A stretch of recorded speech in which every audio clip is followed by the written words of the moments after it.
So here is the second part. There is instruction. Fill in the blanks with the correct prepositions.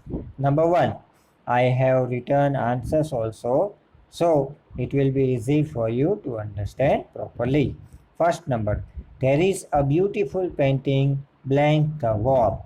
तो answer is O N on, यानी कि दीवार के ऊपर बहुत ही सुंदर पेंटिंग लगाई हुई है, that is on, right. Next number 2, the tractor is near the well, NEAR, near यानी किसी के बाजू में, यानी कि ट्रैक्टर जो है वो वेल, वेल यानी कुआं, ट्रैक्टर है वो कुएं के पास है। Number 3, father is going to his office, right. तो फादर अपनी ऑफिस पे जा रहे हैं, TO2 कोई प्लेस बताता है, सर ने बोला था ना, good.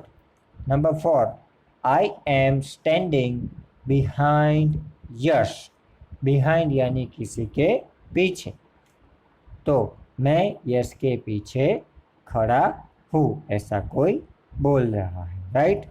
Number 5, when will you come from school, FROM, from यानी वहाँ से, राइट। तो हम इसका ऐसा मीनिंग ले सकते हैं कि कोई पूछ रहा है किसी को कि तुम स्कूल से वापस कब आओगे, okay. Number 6, Tarak threw a stone at the monkey, तो यहाँ पे थ्रो का पास्ट टेंस THREW, थ्रू आया, जिसका मतलब है थ्रो करना, राइट, ओके। तो तारक नाम के बॉय ने एक मंकी की तरफ एक स्टोन थ्रो किया, AT, okay. Number 7, the horse jumped over the bushes, now here comes one new preposition, over, जो एग्जाम्पल में नहीं था। ओवर मीन्स किसी के ऊपर मगर बिना टच किए, जैसे इसे नंबर 7 में हम देखते हैं कि हॉर्स ने जंप किया मगर ओवर द बुशिस, बुशिस को छुए बिना उसके ऊपर जंप किया। बुशिस पता है ना, छोटे छोटे प्लांट्स होते हैं वो। Number 8, roots grow below the soil, example में सर ने समझाया था ना कि रूट्स सॉइल के नीचे ग्रो होते हैं।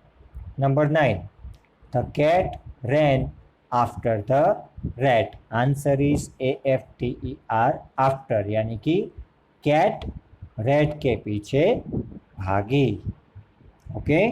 Number 10, the boys dived into the river, चलो इनटू आया, पता है ना किसी के अंदर मगर चल के, रनिंग करके, जंप लगा के जाना, तो बॉयज ने डाइव लगाया यानी कि जंप करके रिवर के ऊपर जंप किया। Number 11, the children ran across the road, across यानी किसी के बाजू में, आजू बाजू में, राइट।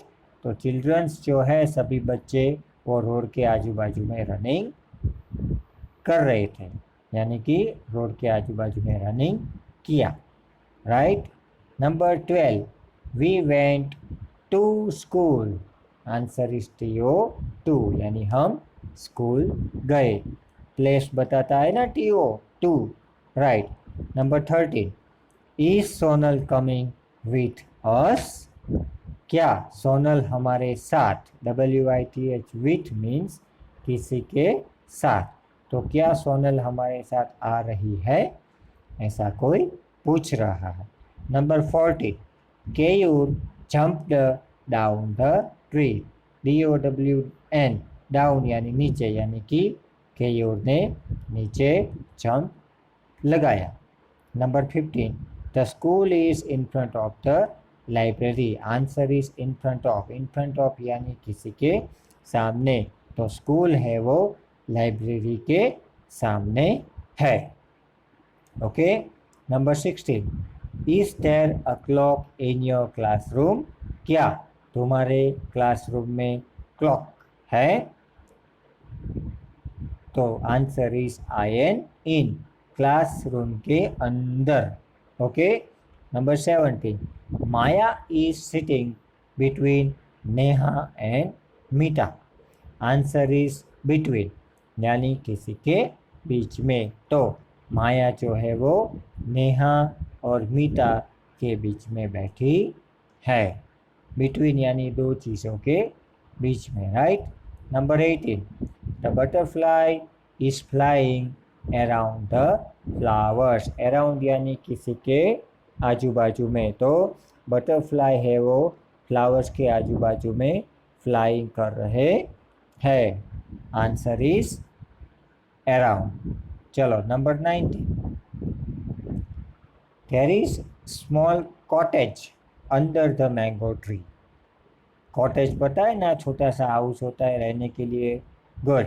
तो मैंगो ट्री के नीचे, अंडर यानी नीचे, एक छोटा सा कॉटेज है.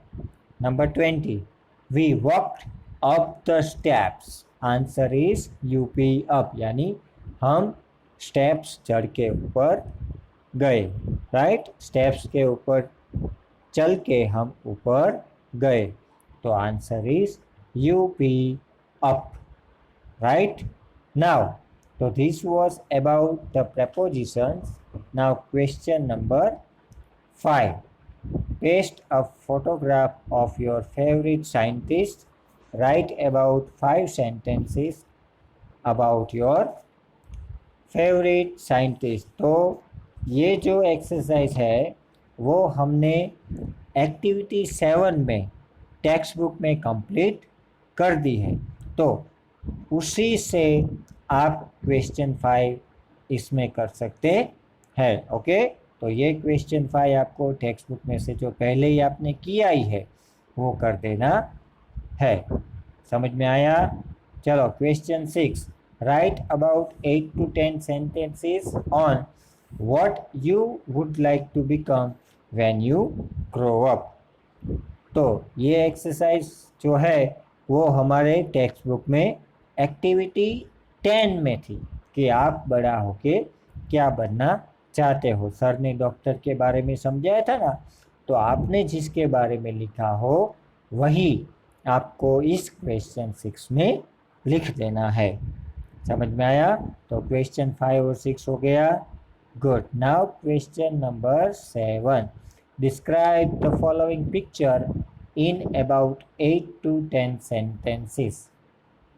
तो यहाँ पे हम ये पिक्चर देख सकते हैं कि ये एक पार्क का पिक्चर है. बहुत सारे बच्चे खेल रहे हैं. कोई स्विंगिंग कर रहा है, कोई स्लाइडिंग कर रहा है, कोई कैट के साथ खेल रहा है. एक सन दिखाई दे रहा है हमें. 2 बर्ड्स फ्लाइंग कर रहे हैं. 2 ट्रीज है.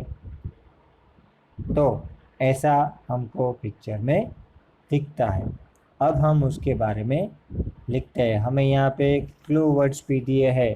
Garden, sunny day, swing, slides, jumping duck, children playing, happy children, boy on swing, boy on jumping duck, girl on slide, boy with a ball, playing with a cat, trees, flowers, bee on a flower.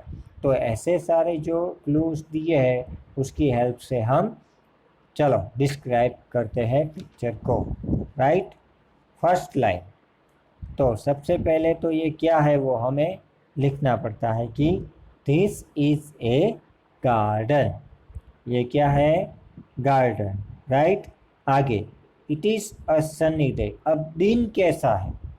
तो sky में सन है और इसीलिए इसको sunny day कह सकते हैं. तो it is a sunny day. Right. आगे, in the garden there is swings, slides and jumping duck. तो यहाँ पे देयर इज नहीं, ARE गा, there are. Okay dear students. तो there are swings, slides and jumping duck. तो garden में क्या क्या है? स्विंग्स है, स्लाइडिंग करने के लिए स्लाइड्स है, और जंप लगाने के लिए जंपिंग डक वहाँ पर है। समझ में आया? Next, there are children playing in the garden. अब अंदर खेल कौन रहा है? तो के चिल्ड्रन यानी छोटे से बच्चे गार्डन में खेल रहे हैं। आगे, we can see that the children are very happy. और आप सबको पता ही है, सर को भी पता है कि पीटी का पीरियड जब स्कूल में आता है तो आप लोग सब बहुत खुश हो जाते हो ना, क्योंकि कुछ ना कुछ नया खेलने को मिलता है। तो इसी तरह से ये बच्चे भी गार्डन में खेल रहे हैं और इसीलिए बहुत खुश है। They are very happy. Page number 26, one boy is on the swing, another boy is riding on jumping duck, and a girl is on a slide. Okay, तो एक बॉय है वो स्विंग के ऊपर है और स्विंगिंग कर रहा है, दूसरा बॉय जंपिंग डक के ऊपर बैठ के जंपिंग डक राइड कर रहा है, and a girl is on a slide. और जो गर्ल है वो स्लाइड के ऊपर है। ओके, आगे, there is a boy with a ball playing with a cat. अब एक दूसरा बॉय भी है जिसके हाथ में एक बॉल है और वो कैट के साथ खेल रहा है। आगे, we can see the trees in the garden, there are so many flowers in the garden, and we can also see a bee sitting on a flower. अब हम दूसरा क्या क्या देख सकते हैं? तो गार्डन में ट्रीज है, बहुत सारे फ्लावर्स भी गार्डन में है, और हम देख सकते हैं कि एक हनी बी नाम का इंसेक्ट फ्लावर के ऊपर बैठा है। तो ये सब इस पिक्चर में हमें देखने को मिलता है।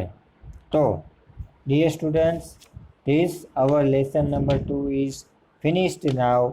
क्वेश्चन 6, 5 और 6 वर्कबुक में आपको जो है वो टेक्स्ट बुक में से देख के कंप्लीट कर देना है। चलो, तो अब नेक्स्ट वीडियो के साथ नए लेसन के साथ मिलते हैं। Okay, bye, take care of yourself.